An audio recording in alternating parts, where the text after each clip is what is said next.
आपल्याला संविधान मिळालं, आपण अधिकाराने जगतो, पण कधी विचार केला का या सगळ्या मागे कोणाचे अश्रू आहेत, कोणाचा त्याग आहे? आपण सगळे ओळखतो डॉक्टर B.R. आंबेडकरांना, पण त्या महान व्यक्तीच्या मागे एक शांत, संयमी, त्यागी आणि दुःख सहन करणारी सावली होती, ती म्हणजे रमाई आंबेडकर, आपली रमाई माता. माझ्या भगिनींनो, रमाई म्हणजे काय? रमाई म्हणजे त्याग, रमाई म्हणजे सहनशीलता, रमाई म्हणजे निष्ठा, वेदना.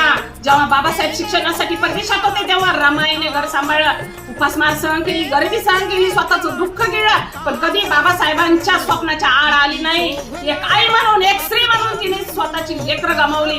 घरात अभाव होता, डोळ्यात अश्रू होते, पण ओठावर एकच शब्द होता, बाबासाहेब शिकले पाहिजे, समाजासाठी उभे राहिले पाहिजे.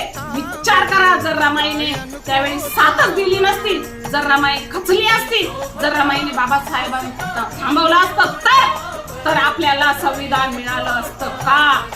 आज आपण अभिमानाने म्हणतो आपण संविधानामुळे जगतो, पण हे लक्षात ठेवा, त्या संविधानामागं बाबासाहेब आहेत आणि बाबासाहेबांच्या मागे रमाईचे अश्रू आहेत. आज आपण सुखात आहोत, शिक्षण घेतोय, मानाने जगतोय, पण हा पाया कोणाच्या त्यागावर उभा आहे? रमाईच्या अश्रूवर.